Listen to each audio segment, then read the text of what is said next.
How you know it's a herper's car. I'm Nick Sheeler. I'm a herp keeper and a biologist with a passion for reptiles and amphibians.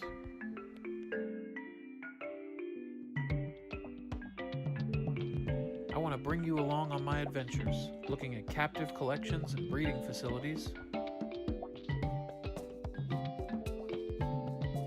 the most amazing reptile and exotic animal expos,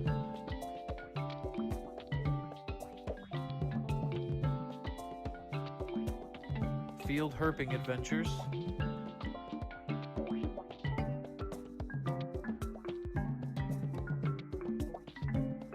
and informative presentations on the captive care and husbandry of reptiles and amphibians. Thanks for tuning in, and I hope you enjoy watching Gecko Galaxy TV.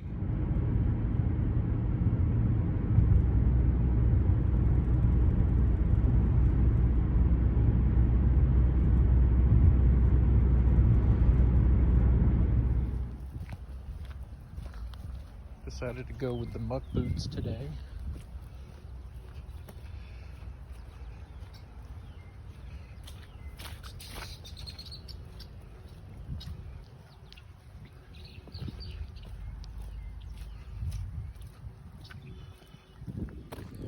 So it's a little chilly this morning, and it's raining again.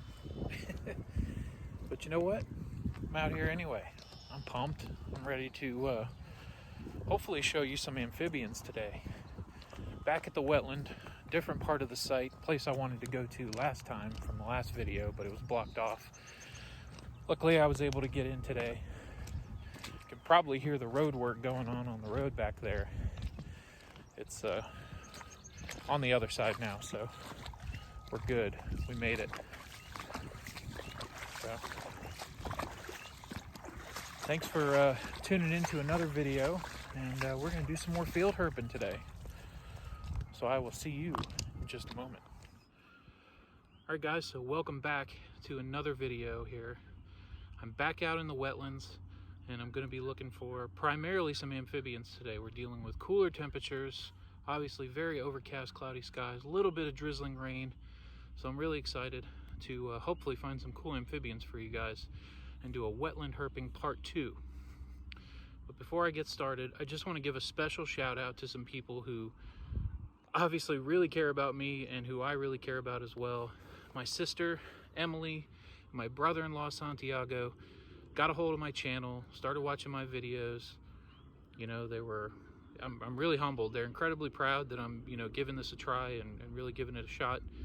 And I go out on my porch yesterday and I have a package from Amazon, and inside was just the coolest tool that I'm going to be able to use to make these videos better. So right now I've got my phone set up on my backpack and I'm taking video that way. But from now on, I'm going to be using this bad boy right here. This is the Osmo 3 mobile gimbal. This thing is absolutely amazing. Gave myself a crash course on it last night, and I'm going to give it a try starting today. So hopefully you guys are going to see some really slick B-roll and some very smooth camera shots from here on out. So again, I just want to give a special shout out and a big thank you to my sister and my brother-in-law, Emily and Santiago. I am eternally grateful. Thank you.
potential flippage.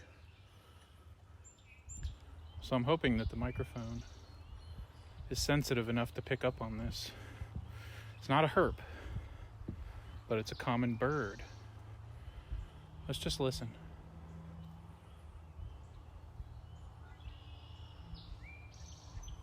That right there. Drink your tea is what it's supposed to sound like. There it is again. Drink your tea. That is a member of the sparrow family called an eastern towhee. Very common bird. I did some consulting environmental work. Had to do bird surveys. Just about the most common bird you hear, especially in the morning. And cool bird. Try to find a picture, put it up on the screen for you. We're just gonna keep looking.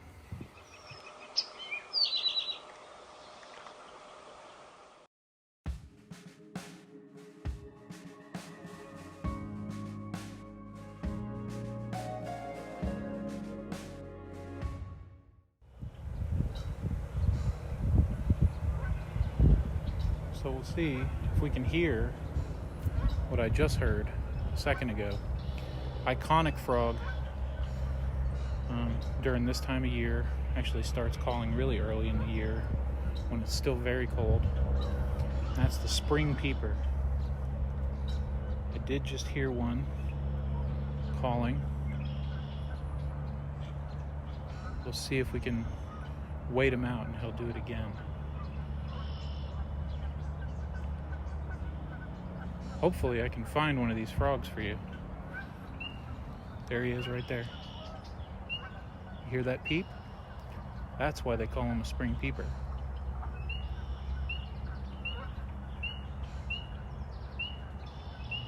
Awesome. All right, so I have been walking around here for a while. And they are not making it easy on me today. I'm hearing frogs in places. But man, getting close to one of these guys this time of day, it's pretty tough. But I'm walking around out here in this habitat, and I've got plenty of time left today, so hopefully I will find you guys something and we can talk about it. Fingers crossed, right?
Look right there.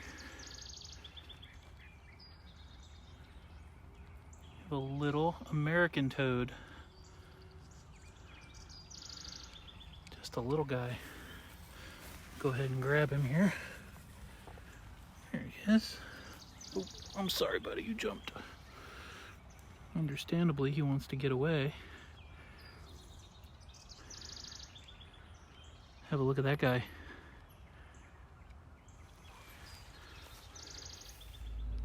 Alright guys, so after a lot of walking and looking and seeing a few things here and there, but not really seeing too much, I did manage to come across one amphibian. And it's definitely one that I was hoping to find. Not quite as dramatic as I was hoping as far as size is concerned, this guy right here is a little American toad.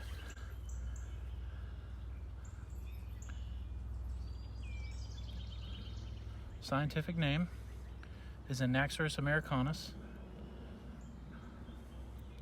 Used to be Bufo was the genus name. Now we call them Anaxyrus. We have two species here in West Virginia of toads, true toads. We have Anaxyrus americanus, the American toad, and we have Anaxyrus fowleri, the Fowler's toad. And there's a way that you can tell them apart. So I know that this is an American toad because when I look at his warts, no, it's a little bit tough to see. Okay, so when I look at his warts on his back, every little different colored spot has usually just one wart, or sometimes no more than two. And in a Fowler's toad, you usually have more than two warts. So this guy is a little dude, probably a yearling. And these guys begin to come out, around here at least, in early or to mid-March. And then they stay active through the summer. But they begin breeding usually when it starts to warm up a little bit. And they'll get into these road rut pools, ditches, sometimes vernal pools. And the males will go down there and they'll do this advertisement call like most frogs do and toads. And he does it again. And that'll attract a female, hopefully, although a lot of times the males end up gang piling each other, thinking that there might be a girl nearby. But once the male finds a girl, he clasps onto her. Basically just like this. He'll grab her with his front legs and clasp onto her, and that's known as implexus. And basically, he'll hold on and she'll lay a long string of eggs. Basically looks like a big string of pearls. And then he'll release sperm, which will fertilize those eggs externally. And then of course they hatch into tadpoles, metamorph over time. These guys actually reach maturity very quickly. It's thought that most of the time by their second summer, they will be big enough and mature enough to mate again. There we go. Beautiful American toad. Really happy I found him, happy to show him to you. We'll get some more footage of him.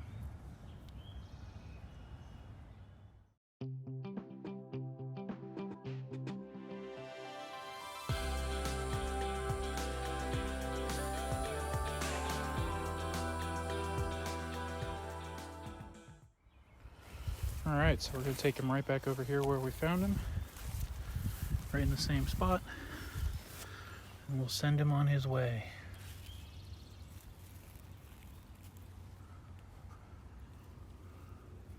There he goes. Hop along, buddy. Boing. Awesome. All right, guys, so I got lucky. I got real lucky. It's windy.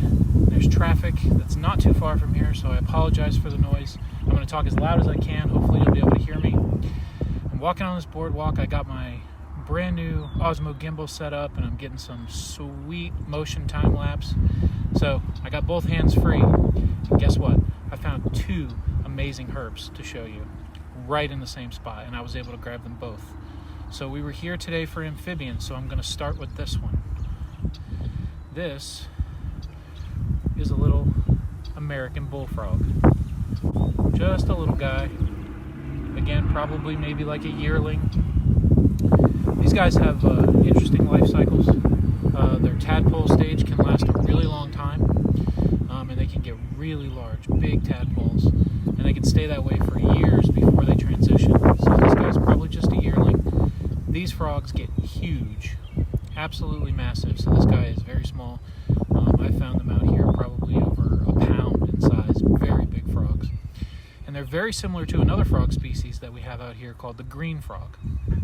This right here is the bullfrog, and the way I can tell that is because frogs, true frogs, have this little line that goes down their back, from behind their eye down their back typically. It's called a dorsolateral fold. And in the bullfrog, it doesn't go all the way down their back. It's hard to see, but He's got a little fold that goes right down behind his eye and then right down behind his tympanum, which is his eardrum, basically, external eardrum. And so in a green frog, that line would go all the way down its back.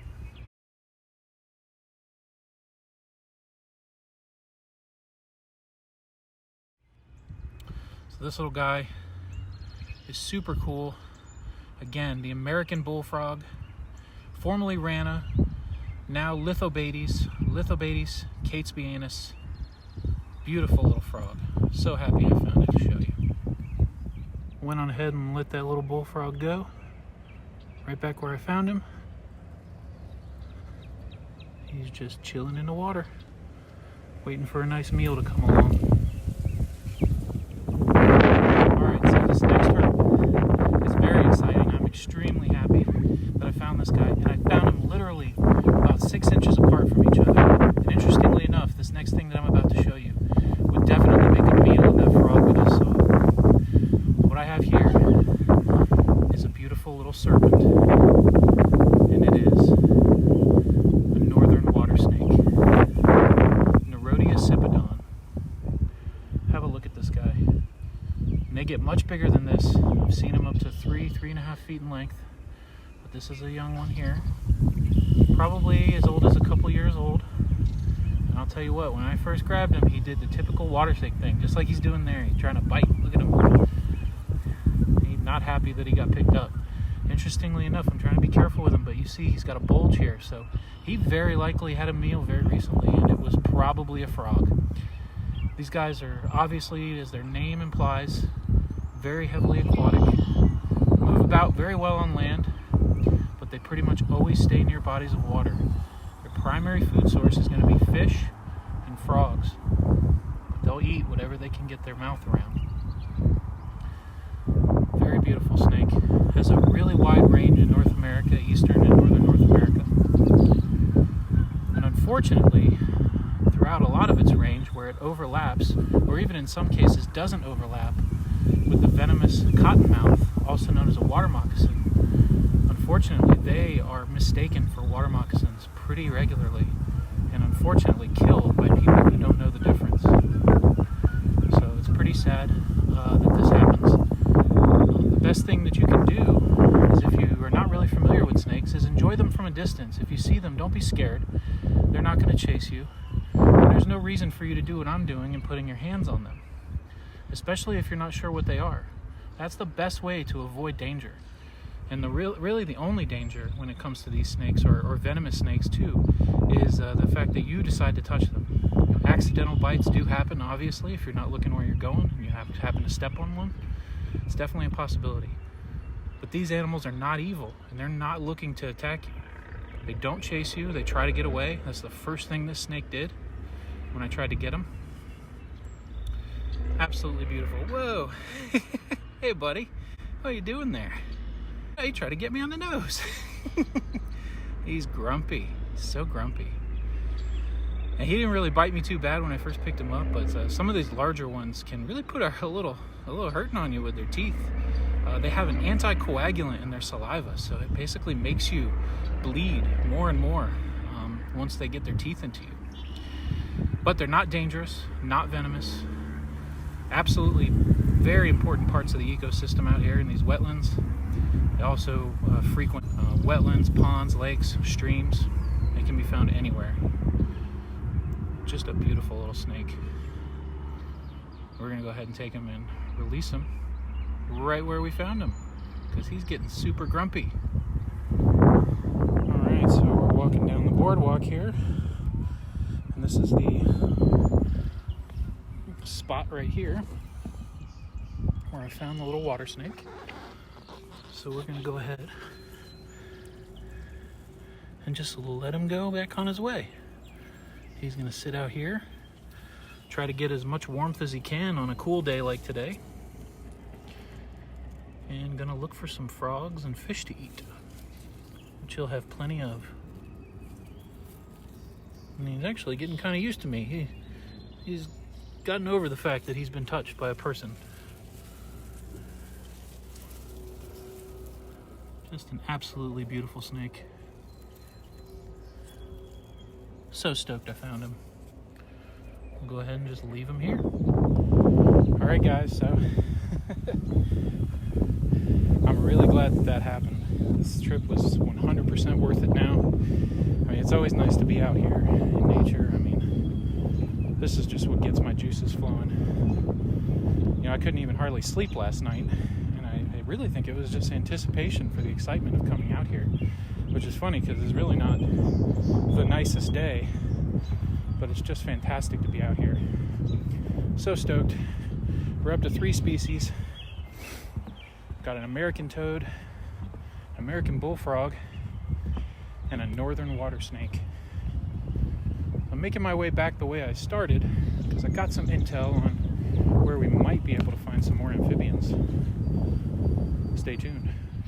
Alright guys, so I'm on the gravel road, heading back the way I came, and we've got these puddles that are formed here. They always attract amphibians that want to breed. And this particular puddle is full of tadpoles. Look at that. They're just everywhere. And I gotta be honest with you, as much as I know about amphibians, I do not know very much about how to identify tadpoles, especially these little nondescript, sort of dark colored ones. There are field guides for it, but I don't have them. And I know that within the last week, toads have been actively breeding out here. So I'm not inclined to say that they're toads, unless these are just some earlier hatchers from an earlier session of breeding. I really don't know the species. So you know what? Time to get interactive. If you like these kind of videos, you might be a herp person.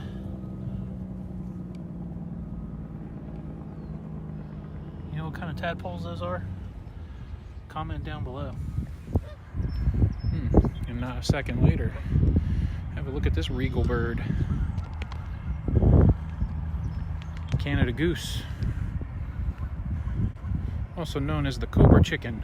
It can be pretty grumpy. Tell you what, if you're accusing Canada gooses of stealing and you're accusing me of stealing, I suggest you let that one marinate. Drying his feathers off. Yeah, look at him. Beautiful birds, absolutely beautiful. Big birds. And there it goes.